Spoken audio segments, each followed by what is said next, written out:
Bonjour à tous. Donc, je suis ici aujourd'hui pour présenter l'utilisation de Tulip au sein de la société Thales. Dans la société Thales, je suis actuellement Project Design Authority. Alors, c'est un nom flamboyant comme ça, mais qu'est-ce qui se cache derrière ce nom-là? C'est en gros, je suis responsable de la qualité, des logiciels, des livrables, et en gros, je suis l'architecte de multitudes de projets en fait. Donc Thales, pour le petit résumé, pour ceux qui ne connaissent pas, c'est anciennement Thomson. C'est un groupe de 65 000 collaborateurs. On parle de 16 milliards de chiffre d'affaires. On est sur des marchés civils et défense. Donc on fait à la fois des satellites, des équipements pour les sous-marins, des équipements pour les avions, des métros, des banques, des lecteurs de cartes, un peu tout ce qui est dans l'industrie en fait. On est un équipementier électronique et software. On est présent dans 56 pays. Ça va de... il y a un Thales au Cambodge, il y a un Thales en Australie, il y a un Thales... Enfin voilà, c'est un peu partout dans le monde. Et pour la répartition de ce qui est actionnariat, en gros, Thales appartient une partie à Dassault, une autre partie à l'État, et le reste, c'est des actionnaires tiers qui, potentiellement moi, puisque j'ai des actions chez Thales. Enfin, bon, ça va vous en ficher, mais bon, c'est pas grave, je dis quand même. Et on a un budget R&D d'environ 800 millions d'euros. Depuis quand d'ailleurs on utilise Tulip et depuis quand on l'a connu? En fait, en 2016, j'ai commencé un projet avec 4 personnes. On s'est posé la question de dire est-ce que on utilise Tulip ou pas? On avait fait des tests, puis on n'avait pas trop le temps parce que le projet était très court. Du coup, on est parti sur une solution GitLab. Et à la fin de la solution GitLab, on s'est dit, qu'est-ce qui nous a manqué en fait? Et en réfléchissant, on s'est dit peut-être que Tulip, il aurait mieux répondu à notre besoin qu'un GitLab pour ce projet-là. Donc après la réussite du premier projet, le client, que je ne citerai pas, nous a demandé de continuer sur notre lancée. Et cette fois, on n'était plus sur une équipe de 4 personnes, mais une équipe d'environ 25 personnes. Et pour le coup, là, Tulip s'y prêtait bien. Donc on a commencé par installer une instance de Tulip nous-mêmes, l'open source en gros, celle qu'on peut tous télécharger. Puis on a commencé à la configurer et en fait, on a rencontré quelques petits soucis parce qu'il nous manquait des plugins ou qu'il nous manquait des choses en fait pour répondre à notre besoin. Donc on a eu la visite de quelques-uns dans la salle, notamment de Mathieu et Thomas, qui sont venus pour l'installation et la configuration des outils. Et maintenant, ça fait 2 ans qu'on collabore avec une licence Tulip Enterprise et tout se passe bien. On a quand même levé quelques FT, ça, on pourrait leur demander, on est un peu chiant chez Thales. C'est comme ça que notre collaboration a commencé. Donc qu'est-ce qui se fait dans la maison chez Thales? Majoritairement, on a de l'historique. Donc c'est sûr qu'un gros groupe comme ça de 65 000 collaborateurs, on ne peut pas faire transiter tout le monde sur un nouvel outil. Au prémices, Thales avait des suites de logiciels avec IBM, puis quelques années de là, on est passé sur des outils de la suite Atlassian, donc tous ceux que vous connaissez. Donc en gros, en bleu, c'est un peu ce qu'on fait dans la majorité des projets. Et ça, c'est un service qui est rendu par le groupe. Ça veut dire qu'on a une entité dans Thales qui délivre ces services-là. Donc on n'a même pas à soucier de l'installation, de l'instance, de la configuration. On a déjà des workflows prédéfinis, tout ça. Mais ça convient bien dans la majorité des projets, mais il y a certains cas auxquels ça ne convient pas. Quand vous êtes sur un petit projet de 4 ou 5 personnes et qu'il faut sortir toute l'artillerie, configurer un Jira, configurer un Doors, configurer un...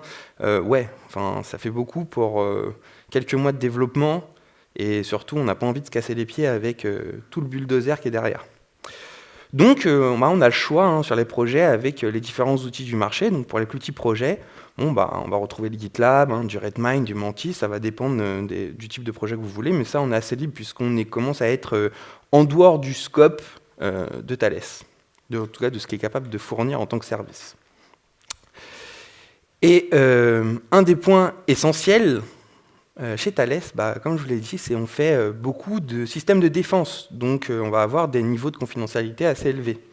Et à partir de là, comment on fait pour délivrer un service, qui est notamment pour le groupe, avec de l'information qu'on n'a pas le droit de mettre justement sur des serveurs parce qu'il n'a pas toutes les données d'habilitation possible, et ainsi de suite. En fait, on se retrouve coincé, tout simplement, parce que y a plein de règles. Hein. On va avoir l'officier de sécurité qui va nous dire vous n'avez pas le droit de faire ci, vous n'avez pas le droit de faire ça, vous n'avez pas le droit de chauffer vos machines en réseau, attention, si vous branchez une clé, il faut passer par une station blanche, et ainsi de suite. Il y a tout plein de règles qui font que on va devoir, sur les projets, monter nos propres infras. Donc, c'est-à-dire que sur les projets défense, aujourd'hui, on est un peu libre de choisir ce qu'on veut. Alors, la préconisation Thales reste toujours la suite Atlassian, mais bon. Qu'est-ce qui se pose comme problème? C'est que quand on commence à vouloir mettre un Jira, ça commence à coûter de l'argent, puis après on se dit on a besoin du Big Bucket, ça coûte encore de l'argent, puis après on se dit on a besoin d'un Confluence, ça coûte encore de l'argent, puis on dit qu'on a besoin du plugin pour gérer les requirements, puis après on a besoin du plugin pour gérer les tests. Enfin bref, la facture elle est salée quand même. Donc si vous voulez, sur des projets qui sont un peu en dehors, où les autres ne payent quasiment pas, ou juste une redevance au groupe pour les services donnés, là on est obligé de se tartiner toutes les licences et toutes les installations. Donc ça fait de la charge supplémentaire sur les projets. Donc c'est naturellement qu'on s'est en fait, dirigé vers Tulip, tout simplement, parce que Tulip c'est un outil français, les équipes sont en France, donc ça aussi, hein, pour nos amis patriotes français, on fait marche avec eux plutôt que de donner aux Américains. Et puis c'est un outil qui est open source, il y a le code qui est disponible. Alors oui, quelquefois, on va éditer le code source parce qu'on a des besoins spécifiques ou on va développer des plugins supplémentaires. Par exemple, sur le wiki, c'était très bien parce qu'on avait fait un projet sur GitLab et puis à un moment donné, il fallait réimporter tout le GitLab dans Tulip. Alors sur le Git, ça va à peu près avec 2-3 commandes, on s'en sort. Mais quand on regarde du côté de MediaWiki, c'est une autre syntaxe, hein, parce que dans GitLab, en fait, on fait du Markdown. Donc comment on fait? On va regarder ce qui se fait sur le web, et puis on voit qu'il y a des petits plugins qui savent convertir le Markdown directement dans le MediaWiki de Tulip. C'est des choses qu'on fait. Alors voilà, et puis le coût est carrément moins élevé que Jira, et toute la suite que ça tire. Donc je pense que c'était le bon compromis pour faire accepter à des dirigeants de se dire, on a un outil qui est capable de faire la même chose pour moins cher. Donc pour eux, ils m'ont dit, ok, on te fait confiance et puis on verra ce que ça donnera à la fin. Donc j'avais des grosses responsabilités parce que en cas d'échec du projet, c'était 2 fois plus sur moi qu'ils allaient taper parce que j'avais pas suivi les recommandations de groupe et en plus j'avais choisi à leur place, quoi. Donc bon, c'était compliqué.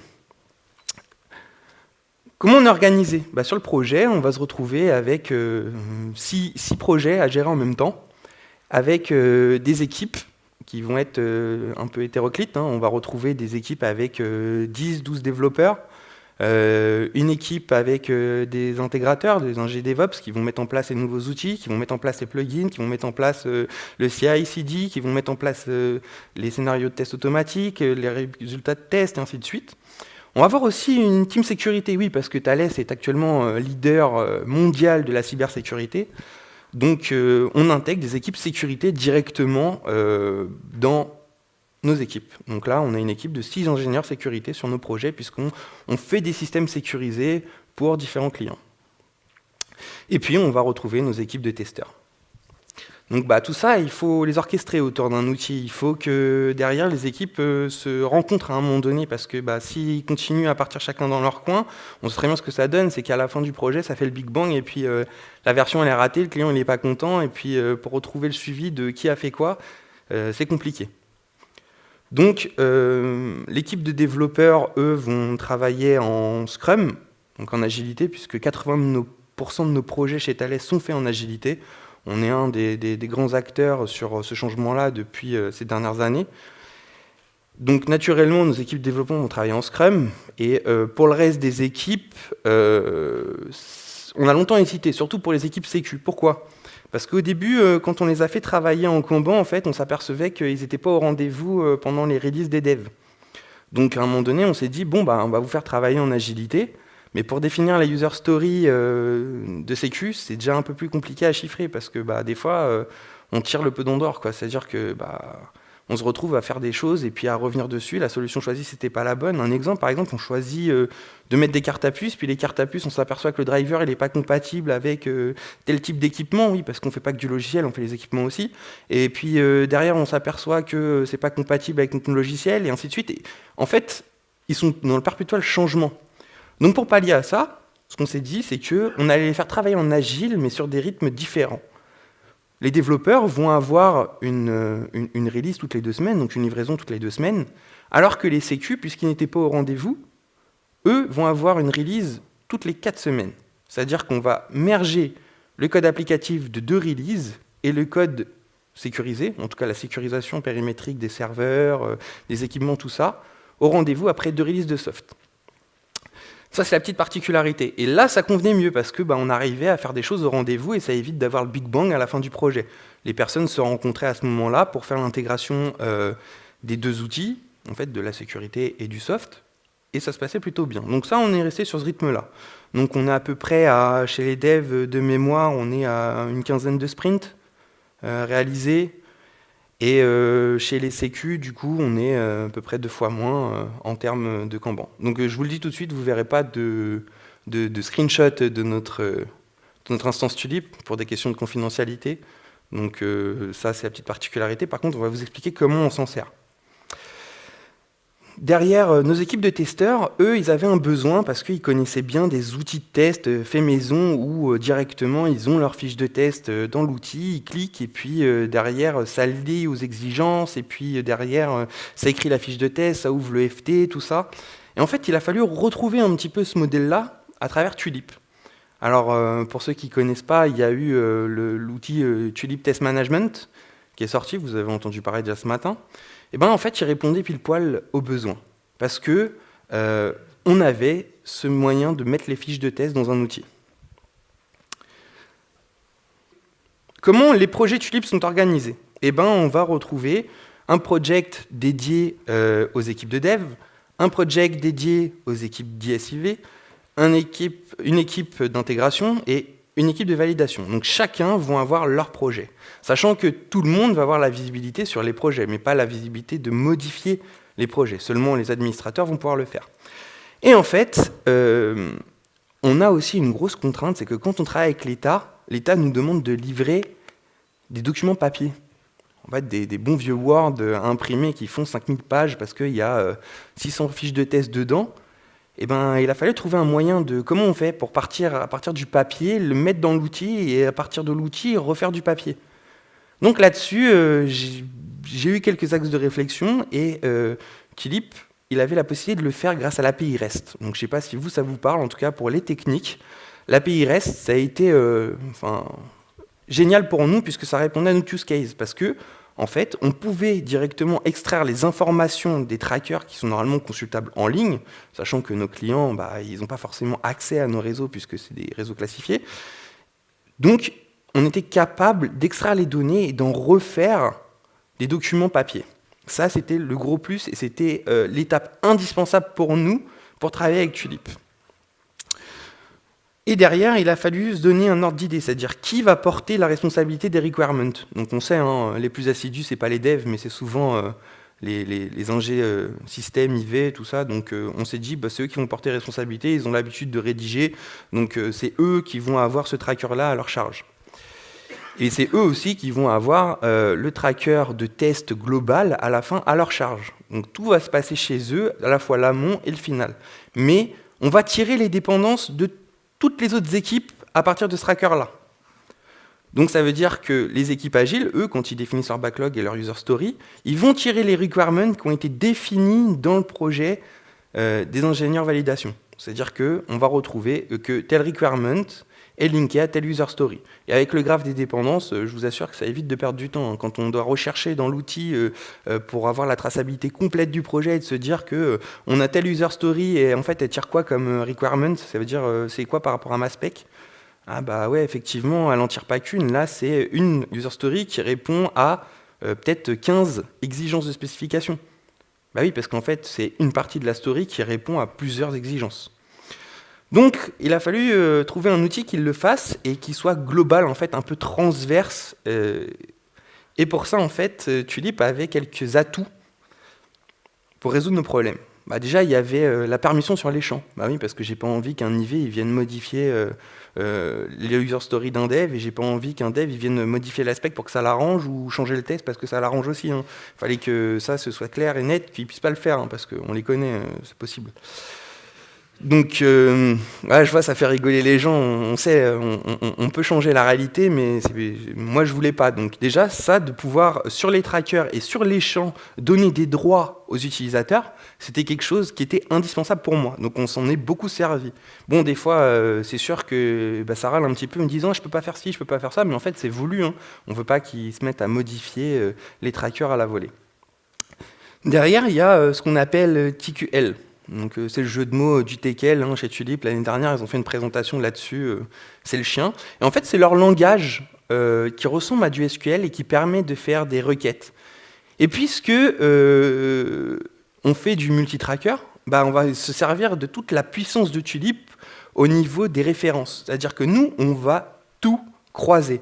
On va croiser les recherches, on va croiser les trackers, on va croiser les références, on crée même des références pour nous, on se dit que le champ, plutôt que d'être juste une référence ou un enfant, on se dit qu'en fait, cette exigence est couverte par, et on le link à TTM. Et puis derrière, on dit c'est pareil, on a le reverse link, donc on peut dire que ce test-là répond à l'exigence de, et ainsi de suite. Donc on va en fait tout simplement croiser toutes les informations. Et ça, c'est indispensable, parce que là, on voit les équipes, et les équipes, eux, ils travaillent dans leur monde, mais ils n'ont pas forcément la vision globale. Et quand on a les chefs de projet ou les dirigeants qui nous demandent où ça en est, il faut que je sache combien il y a d'exigences d'implémenter, et combien il y a d'exigences qui sont finies, et combien il y a une fiche de test de passé, sur la release, vous avez fait combien de campagnes de test. Enfin, on connaît hein, tout ce jeu des indicateurs à sortir la veille pour le lendemain.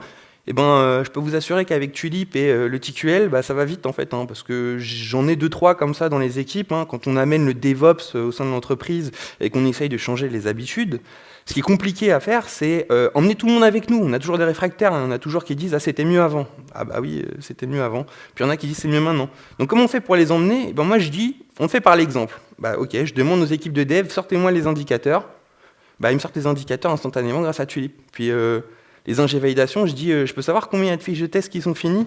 Oui, fallait que je regarde dans mon fichier Excel, mais j'ai pas mis à jour, mais j'ai oublié de modifier le champ, mais j'ai dit, bon, on arrête tout, on met tout dans l'outil, et on fait pareil que les devs, parce que moi, ça m'énerve de perdre 2 jours pour sortir un indicateur qui est sorti instantanément dans un outil. Donc il a fallu un peu faire forcing hein, pour emmener tout le monde avec moi sur ce projet-là. Et d'ailleurs, j'ai un de mes développeurs et un ingénieur validation système qui est dans la salle. Il pourra en témoigner, il pourrait discuter avec lui à la pause café, qui vous dira que c'est difficile d'emmener tout le monde dans une boîte comme ça qui a beaucoup de legacy.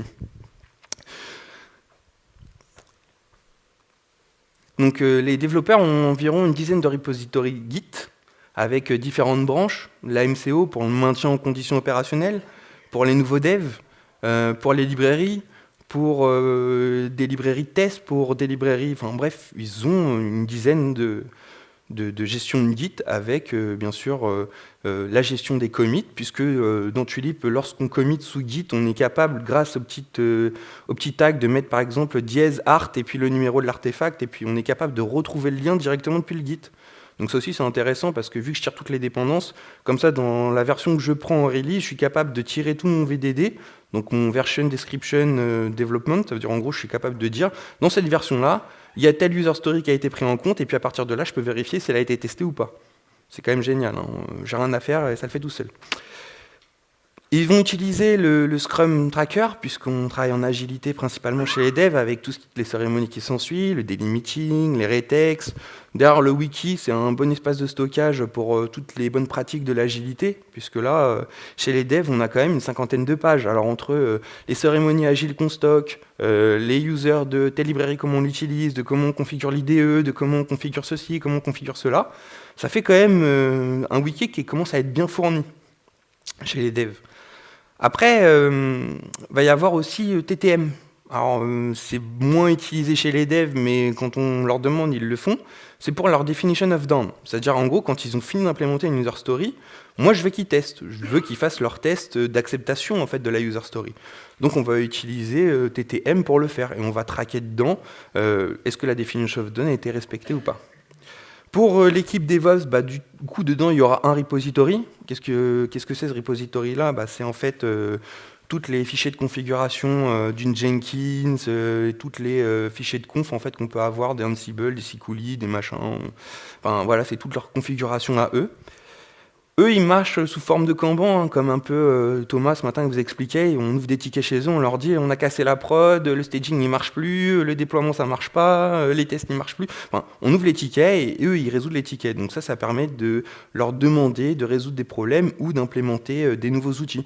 Là, récemment, on s'est dit oui, ce serait bien de monitorer notre API REST qu'on a développé en Spring, donc il faut que je mette Micrometer. Ah non, mais je préfère mettre un Grafana. Enfin, voilà, ça permet de monitorer et de mettre en place des nouveaux outils et de suivre l'avancement, de dire aux devs, ça y est, c'est fini, votre demande, on arrive à le faire et vous pouvez l'utiliser.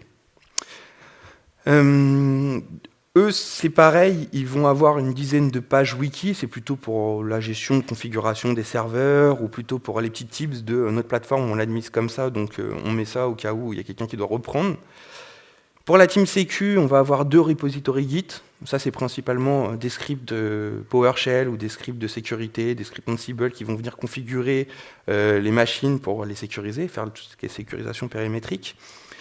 Et puis, ils vont avoir leur Kanban, leur Scrum Tracker, naturellement, puisque eux, comme je l'ai dit, ils sont basés sur 4 semaines au lieu de 2 semaines en agilité.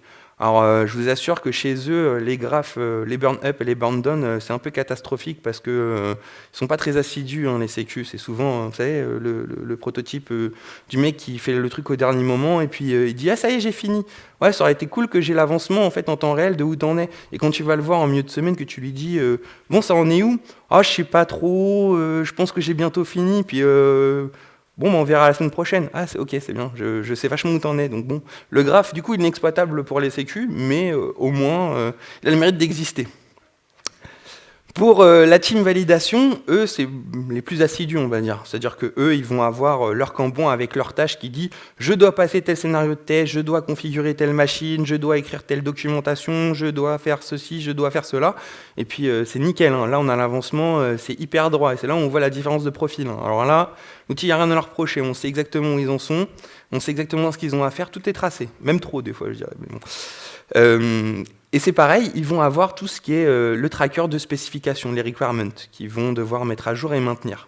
Et ça, c'est pas la panacée, et je vais vous expliquer juste la slide après, dans 2 slides, comment on fait pour le faire. Parce que, bah oui, comme je vous ai dit, en fait, on a un tracker dans l'outil, mais qu'on doit formaliser au format papier. Comment on fait pour passer d'un outil qui est pur virtuel, qui est pur logiciel, à un outil papier, un livrable papier au client? Et du coup, on va retrouver aussi le Docman qui va être un peu transverse aux équipes, puisque nous, comme je vous ai dit, on adore croiser, parce que vous savez que vous pouvez faire aussi des références du Docman directement dans la user story, puis linker tout ça, puis quand il y a quelqu'un qui cherche un document, par exemple, on est capable de répondre en commentaire, bah tiens, regarde le Docman dièse machin, et puis hop, ça ouvre directement le document. Enfin voilà, c'est 2-3 astuces que je vous donne si vous ne l'utilisez pas. C'est hyper puissant de pouvoir, comme ça, mixer les différentes références entre les projets. Puis ils ont quelques pages de wiki, c'est plutôt sur de la configuration matérielle, en disant bon bah là j'ai tel chiffreur, pour l'activer il faut que je fasse telle manipulation, enfin voilà, c'est de l'information un peu sensible mais que leur servent. Donc voilà comment ce qu'on utilise en Tulip. Donc vous voyez c'est un large panel, on utilise quand même beaucoup de choses au niveau de Tulip, parce que on utilise vraiment tous les outils en fait, hein. On utilise le Docman, on utilise les trackers, on utilise le Git, on utilise le code review, on utilise, enfin voilà, on a vraiment le panel complet de tout ce qu'on utilise. Et en fait, pour moi, Tulip, ça va être la jonction des 2 mondes, entre les équipes projet et les équipes techniques. Pourquoi?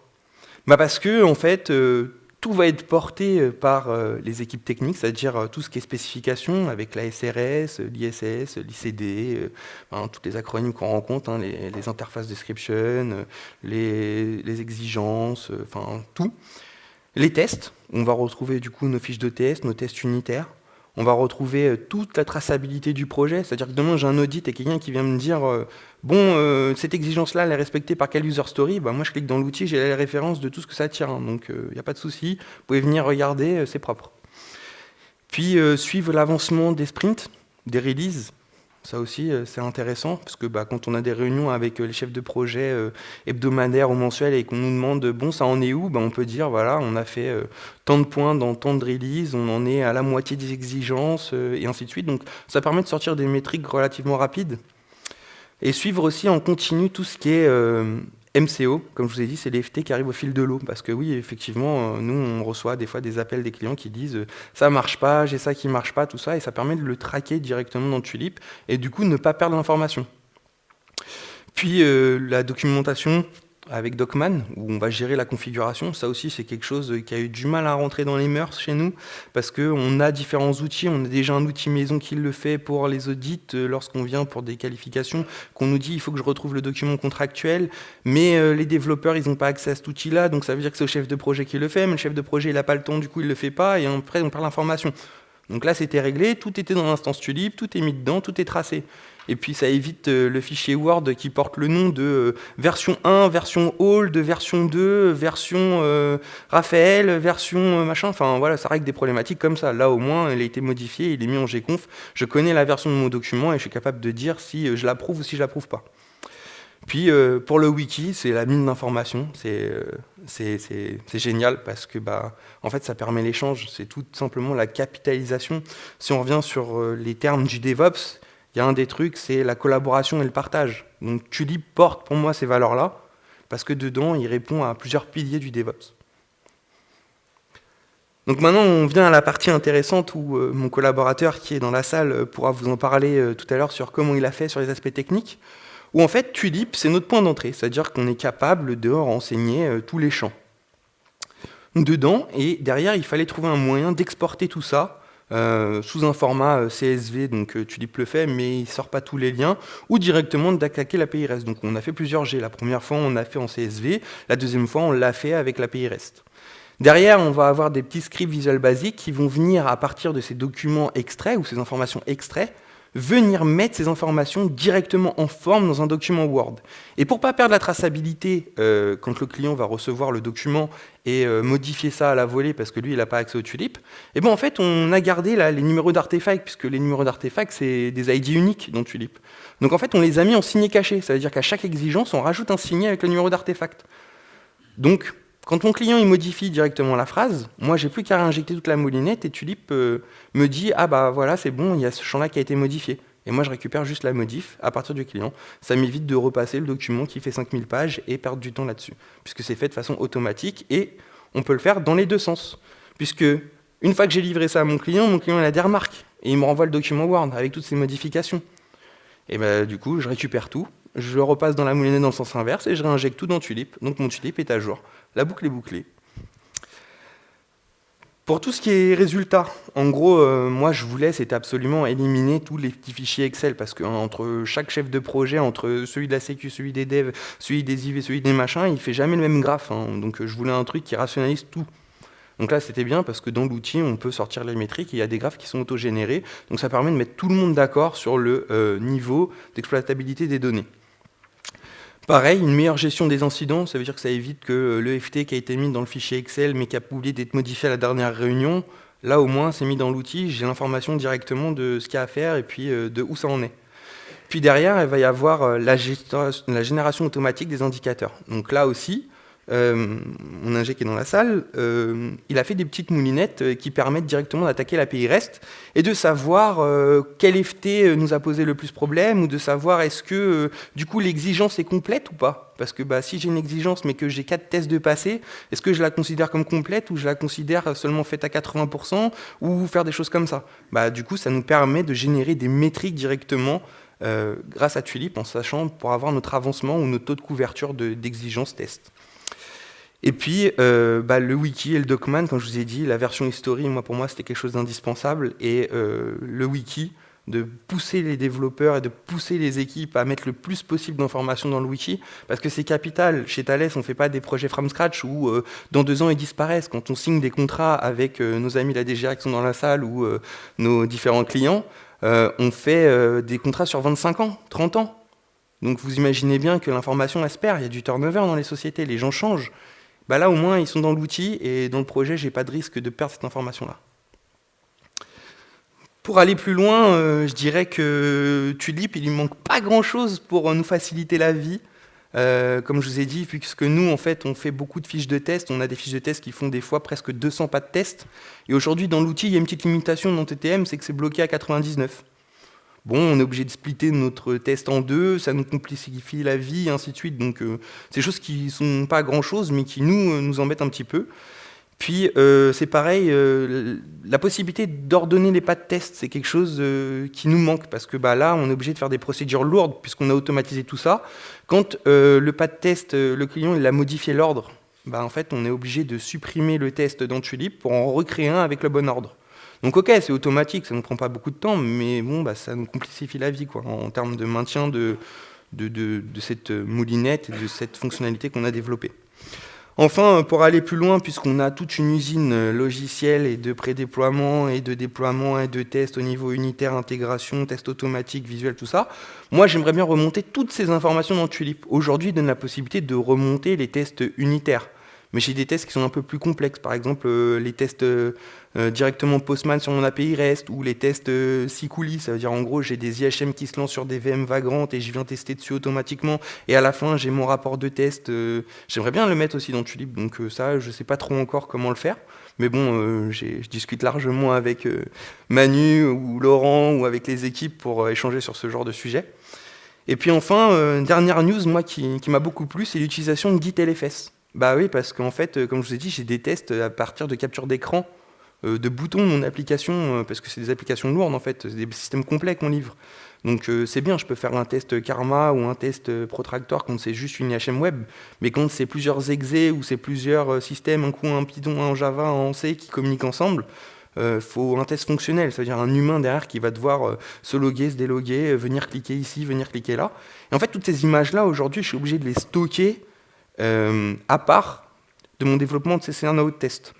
Et ça me posait problème. Donc j'avais demandé à l'époque, est-ce qu'on ne pourrait pas intégrer Git LFS ? J'avais fait quelques tests, puisque eux aussi ils avaient fait des tests de leur côté, pour voir si ça marchait. Et en fait, la feature est arrivée là. Donc moi je dis ça tombe à pic, puisque je vais pouvoir mettre toutes mes images, et donc du coup, on va dire baseliner mes tests. Ça veut dire que je vais être capable de revenir à un test antérieur avec les mêmes images grâce au Git LFS. Donc ça c'est plutôt appréciable. Et la dernière petite nouveauté qui nous arrange beaucoup, c'est le système de baseline. Je ne sais pas si vous l'avez vu encore dans Tulip, parce que ouais, moi je suis un fervu, donc j'aime aller voir tout ce qui se passe derrière. Et en fait ça permet de faire une image à l'instant T de on démarre le projet, on démarre avec un état, et à la fin de la release, on veut comparer avec l'état de fin, et se dire, voilà, qu'est-ce qu'on a fait pendant cette release-là ? Là, avec cette baseline-là, on le voit tout de suite. On voit que le statut, ça y est, il est fini, il n'y a pas de reliquat, et ainsi de suite. Donc voilà, c'est tout plein de petites fonctionnalités. Je pense, je ne suis pas le seul. Je vais vous partager mon use case de comment on fait. On a des trucs qui sont un peu particuliers, parce que comme je vous ai dit, on fait un peu tout de la sécu, d'électronique, du dev, du système complet. Donc c'est sûr qu'on a des use cases un peu différents. Mais mon but aujourd'hui, c'était de vous partager qu'avec Tulip, en fait, on peut réaliser ce qu'on veut. Et je ne suis pas sûr qu'avec tout ce que j'ai mis en place, j'aurais réussi à le faire avec un autre logiciel. Pourquoi ? Parce que souvent c'est propriétaire, il y a des informations qui sont cachées, on ne nous donne pas accès au code source, ou on ne peut pas développer ceci ou cela. Donc pour moi c'était l'outil idéal, donc je vous remercie tous et je remercie Tulip.